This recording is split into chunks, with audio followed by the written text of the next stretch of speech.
E será que toda criatura vivente que vier, por onde quer que entrar esses 2 ribeiros, viverá, e haverá muitíssimo peixe, porque lá chegarão essas águas e sararão, e viverá tudo por onde quer que entrar esse ribeiro. Ezequiel capítulo 47, versículo 9. Bem, esse texto aqui fala sobre a torrente das águas purificadoras, que foi uma visão que o profeta Ezequiel teve enquanto ele estava cativo na Babilônia, juntamente com o seu povo, o povo de Israel. O contexto que eles estavam vivendo aqui era um contexto de muito sofrimento, de dor, de lamento, porque eles estavam ali servindo aos seus opressores. Depois deles terem sido completamente destruídos ali, parte do seu povo em Jerusalém e também em toda parte de Israel, Samaria, eles foram levados cativos por Nabucodonosor e ficaram 70 anos. E tudo isso foi uma punição de Deus. Então, nesse momento, eles já estavam entendendo que era a vontade de Deus eles estarem ali. Para quê? Para serem castigados, porque eles abandonaram o Senhor, se envolveram com os ídolos das nações, abandonaram os seus mandamentos, as suas leis. Eles fizeram acordos, alianças em que Deus não tinha ali a sua aprovação. Então o povo foi levado ao cativeiro babilônico. E eles estavam se sentindo completamente sem esperança. Sem esperança de voltarem a viver na sua pátria, a voltarem ali a produzir, a viver uma vida livre. Então Deus usa o profeta Ezequiel para animar o povo através dessas visões, uma série de visões, dizendo que ele não havia se esquecido do seu povo, das promessas que ele tinha feito com seus antepassados. Então, Ezequiel começa a ver águas que fluem do templo. E essa profecia aqui, ela teve a sua aplicação, no passado, nos dias atuais em que vivemos, e também no futuro. E nós vamos saber por quê, Porque aqui Deus está falando uma promessa de restauração, pós-exílio, dizendo que ele estaria ali restaurando o templo. E que nesse templo aqui ele começa a falar, de uma maneira metafórica aqui, de águas que fluiriam debaixo ali dos umbrais, daquele templo. Águas que trariam cura, que restaurariam, que trariam vida, abundância, fertilidade.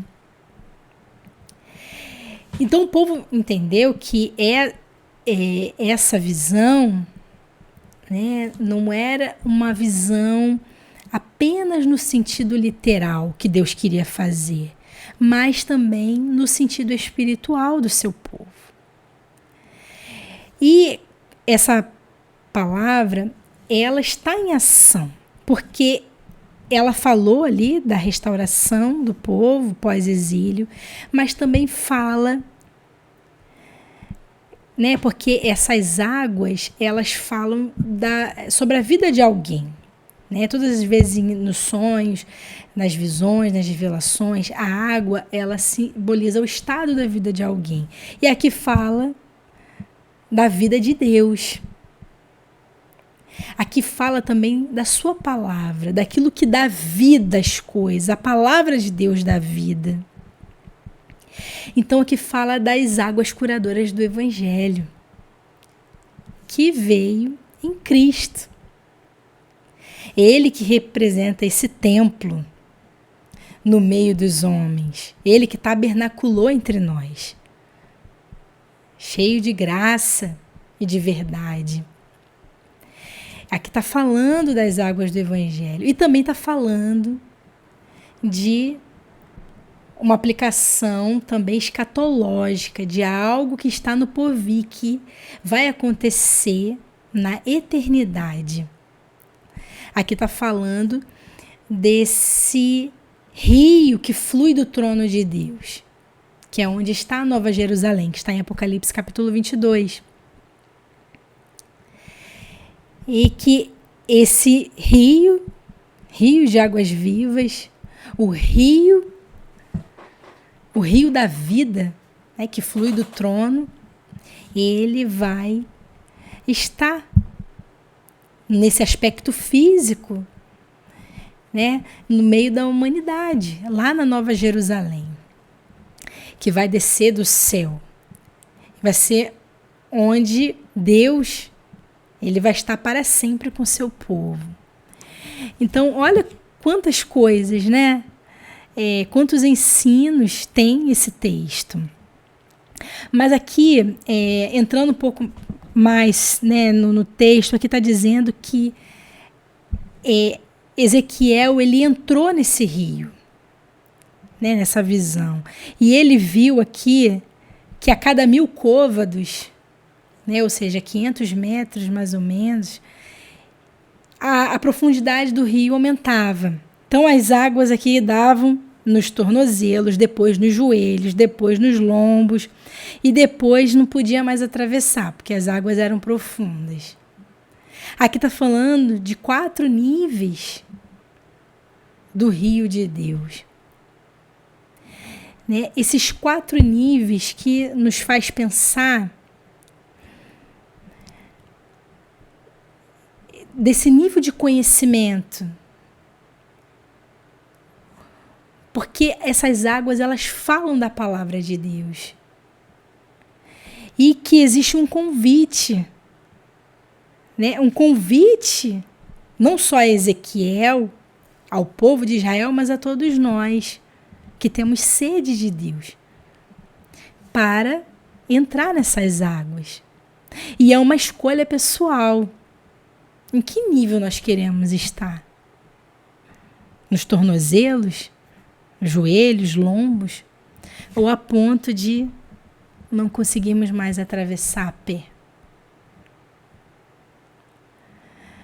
Então, é um convite à graça de Deus. É um convite, essas águas, é um convite ao conhecer a Deus. A esse nível que Ele deseja que essas águas elas nos levem, né? Aqui fala que ele foi levado até a margem do ribeiro. Então ele tem essa ideia, né, de ir até a margem do ribeiro como aquele que caminha rumo a um alvo. Aquele que anda no Espírito. Aquele que remove os medos, né, que aceita os desafios, mas que ao mesmo tempo ele está ali se beneficiando da vida de uma pessoa que vive no Espírito. E ele fala aqui que nessa margem do ribeiro havia grande abundância de árvores, de uma e de outra banda. Aí no 12 diz, não cairá a sua folha, nem perecerá o seu fruto, nos seus meses produzirá novos frutos, porque as suas águas saem do santuário, ou seja, do templo de Deus, e o seu fruto servirá de alimento e a sua folha de remédio. Aqui está falando da recompensa a todos aqueles que guardam a palavra de Deus. Haverá uma recompensa, haverá cura, haverá delícias, abundâncias, uma vida real, livre né, desse estado de morte que vivemos, de degeneração. Olha o que diz Efésios capítulo 2, diz assim: e vos vivificou, estando vós mortos em ofensas e pecados. Estando nós ainda mortos em ofensas, nos vivificou juntamente com Cristo. Pela graça sois salvos. Então está falando desse poder da palavra de Deus que nos vivifica. Porque essas águas aqui falando, né? Essas águas dentro do texto aqui está dizendo que elas acabam se dando lá no Mar Morto. E fala que esse Mar Morto, de águas salgadas, muito salgadas, que não tem vida ali, elas vão se tornar doces e vai produzir muitos peixes. Muita vida ali, aquelas águas elas sararão, uma promessa de Deus, né? Nesse Mar Morto que tem ali, né, o nível mais baixo em toda a terra em relação ao nível do mar. Então é um local que não tem vida. E existe uma promessa de que haverá vida naquele mar novamente. E esse Mar Morto, ele representa a nossa vida quando estávamos no pecado. Que quando recebemos dessas águas do Evangelho, nós fomos o quê? Restaurados, curados. Então, essa é uma palavra que ela nos traz essa esperança, né? Como povo aqui de Israel, como o povo de Deus hoje, né, em Cristo, que aguarda essa completa redenção. Essa completa redenção que teremos, né, naquele grande dia em que Deus ele vai estar nos restaurando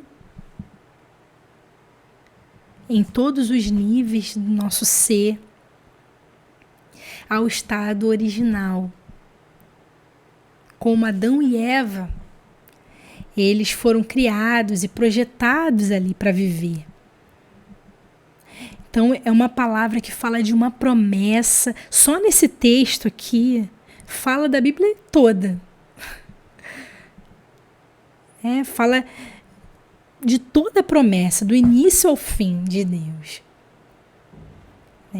Então, está em andamento, né, em ação essa palavra, não foi concluída, e é uma palavra que nos traz essa esperança, assim como trouxe esperança ao povo de Israel naquele tempo, e continua trazendo também traz esperança ao homem, né? Ao homem que se distanciou, que pecou, mas que deseja, né, que aceita esse convite da graça em mergulhar nesse rio de Deus, em mergulhar nessas fontes de águas purificadoras. Amém?